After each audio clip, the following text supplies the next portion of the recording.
एक और graph exam में आ रहा है आजकल। एक और ग्राफ आ रहा है एग्जाम में। कैसा ग्राफ है वो, कौन सा ग्राफ है? उससे ग्राफ को समझने से पहले हम समझते हैं कि वो ग्राफ किस फिजिकल क्वांटिटी के लिए। एक न्यूक्लियस है आपका, ये एक न्यूक्लियस है एक्स जेड ए। इसने अपने अंदर से एक बीटा पार्टिकल एमिट कर दिया, माइनस E0 कह सकते हैं क्योंकि इलेक्ट्रॉन है ये। इलेक्ट्रॉन का नंबर 1 - 1 चार्ज और मास इसका 0। -1 E0 या बीटा 0 भी कहते हैं। तो यहां से क्या बनेगा? अब ये y में कन्वर्ट हो जाएगा जिसका एटॉमिक नंबर होगा Z+1 और mass number as it is. साथ ही साथ क्या निकलेगा? या तो निकलता है एक न्यूट्रिनो या निकलता है एक एंटी न्यूट्रिनो।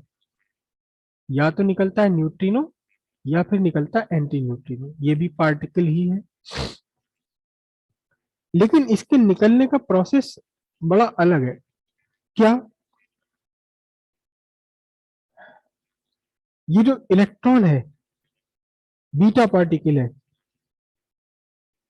-1 E0, जिसे आप -1 β 0 भी लिख सकते हैं। इसे आप -1 E0 भी लिखा जाता, -1 β 0 भी लिखा जाता। दोनों ही तरीके हैं इसे लिखने के, दोनों में कोई डिफरेंस नहीं है, कुछ भी आप लिख सकते हैं इसे।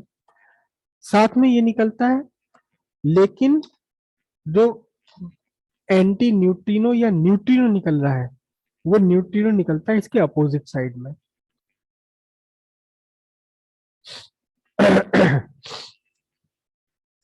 अपोजिट साइड में निकलता है दोनों। जिस जिस डायरेक्शन में बीटा पार्टिकल एमिट होगा, एग्जैक्टली उसके अपोजिट डायरेक्शन में एंटी न्यूट्रिनो या न्यूट्रिनो एमिट होगा। हाँ जी। तो अब ये जो बीटा पार्टिकल या इलेक्ट्रॉन यहाँ से एमिट हो रहा है, बीटा पार्टिकल जो एमिट हो रहा है, अगर इन बीटा पार्टिकल्स की एनर्जी डिफरेंट होती है। अगर पूरे रेडियो एक्टिव मटेरियल में से 1000 बीटा पार्टिकल एमिट हुए 1 सेकंड के अंदर, तो वो 1000 बीटा पार्टिकल, उन सबकी एनर्जी सेम नहीं होगी, सबकी एनर्जी डिफरेंट होगी। रीजन कि इस पूरे प्रोसेस में जो मास डिफेक्ट आता है, एनर्जी रिलीज होती है, वो एनर्जी इस दो पार्टिकल्स के ऊपर डिस्ट्रीब्यूट हो जाती है। कुछ एनर्जी, तो एनर्जी इस पूरे प्रोसेस में बनी, उस प्रोसेस में जो एनर्जी बनी है, एनर्जी रिलीज हुई है, उसका कुछ पार्ट इस इलेक्ट्रॉन को मिल जाता है और कुछ मिल जाता है किसे? न्यूट्रिनो को। कितना मिलेगा इलेक्ट्रॉन को, कितना मिलेगा न्यूट्रिनो को, इसका कोई भी प्रेडिक्शन नहीं है। कभी ऐसा होता है कि न्यूट्रिनो एंटी न्यूट्रिनो को ज्यादा एनर्जी मिल गई, इलेक्ट्रॉन को, बीटा पार्टिकल को एनर्जी कम रह गई। कभी इलेक्ट्रॉन को ज्यादा मिल जाती, इन्हें कम रह जाती। तो यहाँ से जितने भी इलेक्ट्रॉन एमिट हो रहे हैं, इलेक्ट्रॉन ही वर्ड यूज कर रहा हूं मैं क्योंकि है तो ये इलेक्ट्रॉन ही। बीटा पार्टिकल जितने भी एमिट हो रहे हैं, ये सारे के सारे बीटा पार्टिकल्स की एनर्जी कंटिन्यूअस होती है। जीरो एनर्जी से लेकर के एक सर्टेन मैक्सिमम एनर्जी वाले पार्टिकल तक सारी होती। मतलब क्या हुआ कि यहां से 1 सेकंड में, मान लो 1 सेकंड के अंदर, 1 सेकंड में 1000 beta particle, 10,000 beta particle emit हुए, तो पता चलेगा इसमें से 200 बीटा पार्टिकल तो ऐसे हैं जिनकी काइनेटिक एनर्जी बिल्कुल जीरो है, बस वो न्यूक्लियस के बाहर आकर के रुक गए। पता चलेगा इसमें से कुछ पार्टिकल्स ऐसे हैं, ये पार्टिकल, बीटा पार्टिकल ऐसे हैं जिनकी काइनेटिक एनर्जी बहुत छोटी सी है। मैं फिगर तो यूज नहीं कर रहा हूं।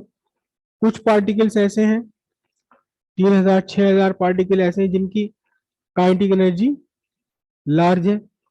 फिर पता चला 700-800 बीटा पार्टिकल ऐसे हैं जिनकी एनर्जी वेरी लार्ज है।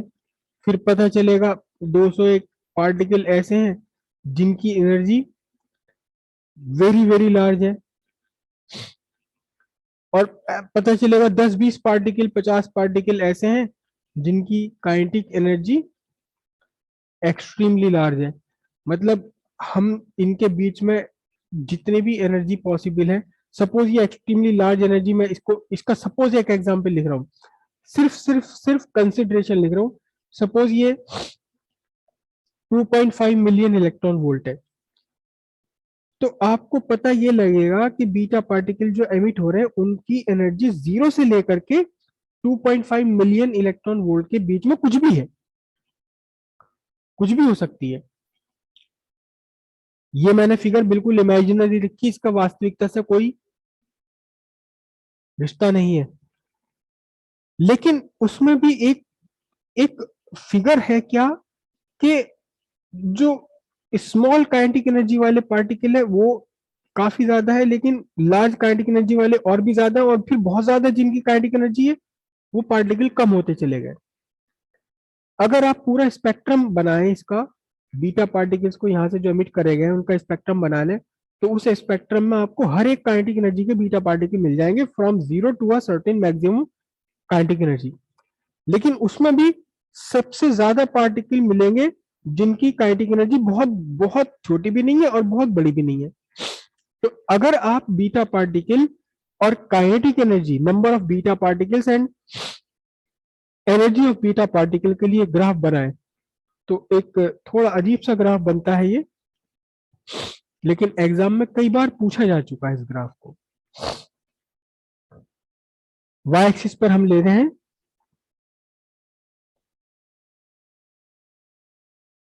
Number of beta particles, x axis पर ले रहे हैं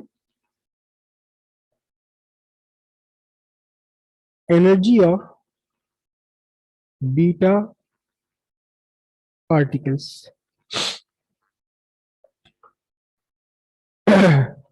तो जिनकी एनर्जी 0 है वो काफी सारे बीटा पार्टिकल्स हैं, यानी ग्राफ यहां से स्टार्ट हो रहा है। जीरो एनर्जी वाले बीटा पार्टिकल जीरो नहीं है, काफी सारे बीटा पार्टिकल जीरो एनर्जी वाले। जीरो एनर्जी से ज्यादा एनर्जी वाले पार्टिकल और ज्यादा है और ज्यादा है, और फिर एक एनर्जी ऐसी आती है कि इस एनर्जी के कॉरस्पॉन्डिंग सबसे ज्यादा आपको बीटा पार्टिकल मिलते हैं।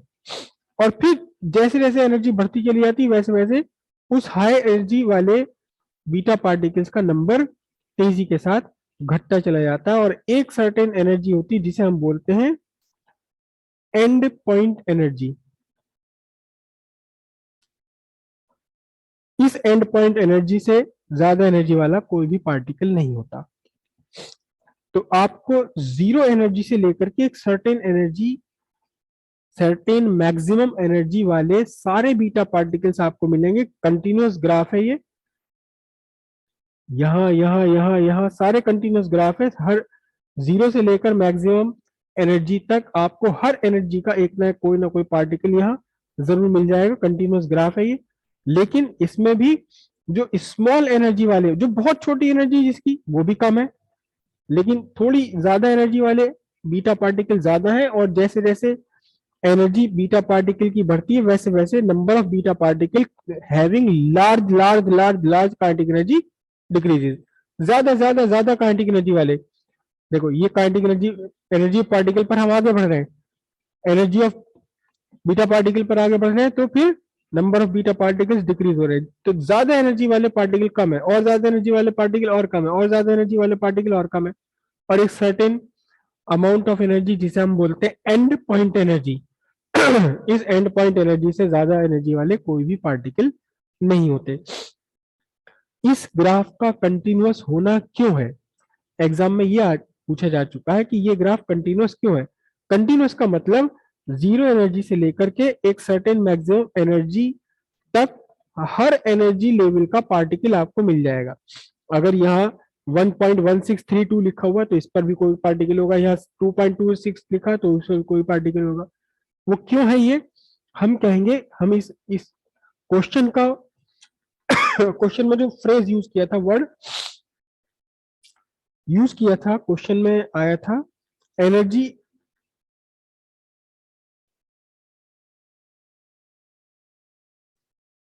Energy spectrum of beta particle is continuous. Why continuous क्यों है? क्योंकि हर एक पॉसिबल एनर्जी का बीटा पार्टिकल क्यों मिल जाता है? उसका रीजन बोर्ड ने ही लिखा था कि एनर्जी रैंडमली डिस्ट्रीब्यूटेड होती है over beta particle and counter particle. जो इसका काउंटर पार्टिकल है या तो न्यूट्रिनो या फिर एंटी न्यूट्रिनो, रैंडमली डिस्ट्रीब्यूशन होता है। इसलिए हमें एक सर्टेन जीरो से लेकर सर्टेन मैक्सिमम एनर्जी तक सारे पार्टिकल मिल जाते हैं। मतलब क्या हुआ, कुछ बीटा पार्टिकल्स के लिए क्या हुआ, जो एनर्जी थी वो सारी की सारी मिल गई इसे काउंटर पार्टिकल को, बीटा पार्टिकल को कुछ भी नहीं मिली। तो कौन से वाले बीटा पार्टिकल होंगे वो, ये आ गए। इक्का दुक्का केस में ऐसे भी हुआ कि एंटी न्यूट्रिनो को कुछ भी एनर्जी नहीं मिल पाई, सारी एनर्जी किसे मिल गई, बीटा पार्टिकल को मिल गई। वो कहा कौन सा वाला बीटा पार्टिकल होगा, वो ये वाला बीटा पार्टिकल होगा। हालांकि बहुत कम हो गई ये पार्टिकल। तो जैसे जैसे सर एनर्जी बढ़ती है वैसे वैसे number of beta particle decrease होते चले जाते हैं। ग्राफ की ये शेप क्यों आ रही है? जीरो एनर्जी वाले बीटा पार्टिकल्स जीरो नहीं है, कुछ बीटा पार्टिकल्स हैं जिनकी एनर्जी जीरो है। तो इसलिए ग्राफ आपका बिल्कुल जीरो से स्टार्ट नहीं हो रहा, नंबर ऑफ बीटा पार्टिकल के थोड़े से ऊपर से स्टार्ट हो रहा। अब ये नंबर, ये मैं सपोज यहां लिख लूं, हालांकि हम लिख नहीं सकते, मैं यहां लिख लूं 500। मतलब 500 बीटा पार्टिकल ऐसे हैं जिनकी एनर्जी जीरो है। जिनकी एनर्जी जीरो से ज्यादा है वो 500 से 550 है। जिनकी एनर्जी थोड़ी और ज्यादा है वो 600 है। जिनकी एनर्जी और ज्यादा है वो 800 है। जिनकी एनर्जी और ज्यादा है वो 1000 है। जिनकी एनर्जी और ज्यादा है वो फिर कम होने लगे, और ज्यादा एनर्जी है और कम हो गए, और ज्यादा एनर्जी और कम हो गए, और ज्यादा एनर्जी और सर कम हो यही गए। तो कह रहा हूँ सर मैं। सर यही तो कह रहा हूँ सर, ये सर्टेन कैसे है जब रैंडम है हर चीज, कि पहले बढ़ती रहेगी पार्टिकल और फिर कम होते रहेंगे। ऐसा नहीं सर नहीं, फिर अगर आप रैंडम है किस चीज नहीं के नहीं लिए? नहीं, आप जो है इसे मिसकंसेप्ट ले रहे हो। ये किसी एक पार्टिकल की एनर्जी नहीं है। आपको ऐसा लग रहा है कि एक ही बीटा पार्टिकल है, कभी उसकी यस एनर्जी सर, कम हो गई पार्टिकल कभी नंबर ज्यादा ऑफ हो गई। पार्टिकल की एनर्जी। ये तो हजारों लाखों सर कितने भी पार्टिकल्स के लिए पार्टिकल हो हो रहे हैं। सकते हैं ना, कोई से भी। ये बहुत सारे पार्टिकल्स हैं, उनमें से कुछ पार्टिकल की जीरो एनर्जी है तो कुछ पार्टिकल की बहुत तकड़ी एनर्जी है। और इस जीरो एनर्जी और बहुत तकड़ी वाली एनर्जी के बीच के बहुत सारे पार्टिकल्स आपको अवेलेबल है। लेकिन उनमें से भी सबसे ज्यादा नंबर ऑफ पार्टिकल्स उस एनर्जी के हैं जो बहुत ज्यादा भी नहीं है, बिल्कुल जीरो भी नहीं है और बहुत ज्यादा भी नहीं है। तो इसलिए ये शेप निकल करके आ रही है। मतलब ये जो पीक है ये बिल्कुल एग्जैक्टली बीच में भी नहीं पड़ रहा है। ये पीक आपका जो सेंटर से पहले ही पड़ जाता है। आप जब कंफ्यूज रैंडम से। आप कंफ्यूज कर रहे हो। रैंडमली डिस्ट्रीब्यूटेड है वो तो बात अपनी जगह सही है, रैंडमली डिस्ट्रीब्यूटेड है। जिनकी काइनेटिक एनर्जी जीरो है वो कम पार्टिकल्स है। भाई चलो रैंडमली डिस्ट्रीब्यूटेड है, मैं ये कह रहा हूं, आपने कहा कि रैंडमली डिस्ट्रीब्यूटेड है। मिनिमम एनर्जी किसी पार्टी अल्फा पार्टिकल की मिनिमम एनर्जी जीरो, और maximum energy suppose 10 electron volt है। तो अब आपको सारे पार्टिकल्स मिल रहे हैं, जीरो एनर्जी पर भी मिल रहे हैं, 10 इलेक्ट्रॉन वोल्ट की एनर्जी पर भी मिल रहे हैं। जीरो एनर्जी पर आपको पार्टिकल मिल रहे हैं कितने, 10 20 5 10, 10 पार्टिकल पर सेकंड की मैं बात कर रहा हूँ, मैं पर सेकंड की बात कर रहा हूँ। और मैक्सिमम 10 इलेक्ट्रॉन वोल्ट पर मिल रहे हैं एक पार्टिकल, एक पार्टिकल पर सेकंड।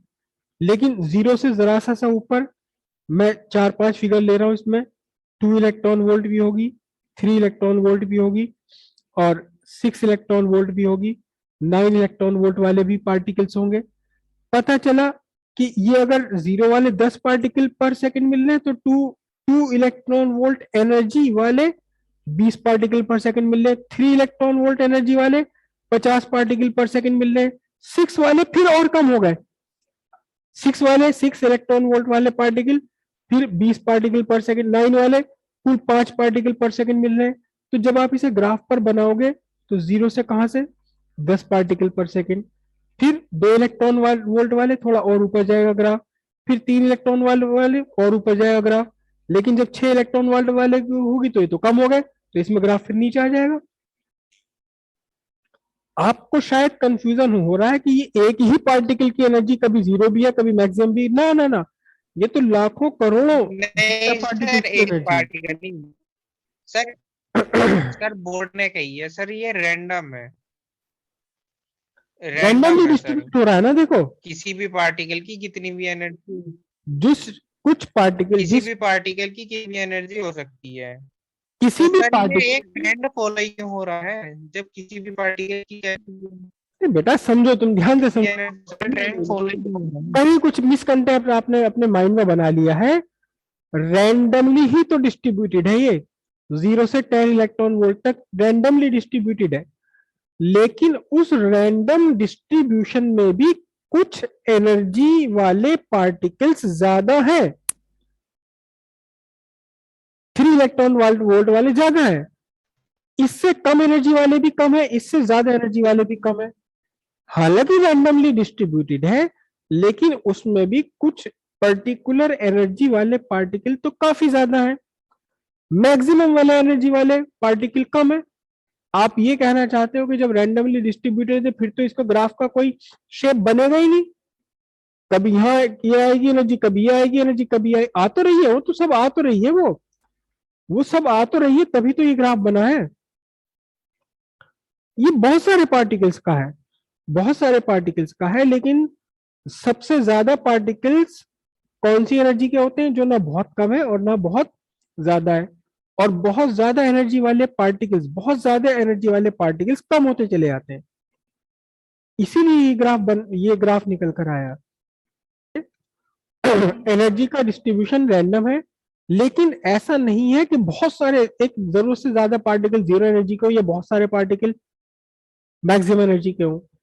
जीरो एनर्जी के थोड़े से पार्टिकल हैं, उससे ज्यादा एनर्जी के और ज्यादा पार्टिकल है, मैक्सिमम एनर्जी के और ज्यादा पार्टिकल है, फिर और ज्यादा एनर्जी वाले पार्टिकल घटते चले जाते हैं, और एक certain maximum energy and point energy वाले पार्टिकल्स तो फिर बहुत ही कम हो जाते हैं। और ये जो डिस्ट्रीब्यूशन है ये सिर्फ किसी एक एलिमेंट का नहीं है, लगभग लगभग हर एलिमेंट इसी को फॉलो करते हैं। तो आप ये कह रहे हो कि अगर रैंडम डिस्ट्रीब्यूशन है तो फिर ये ग्राफ की शेप क्यों निकल कर आ रही है? रैंडम डिस्ट्रीब्यूशन में ये एनर्जी किसी एक पार्टिकल की एनर्जी नहीं है, ये बहुत सारे पार्टिकल्स की एनर्जी है।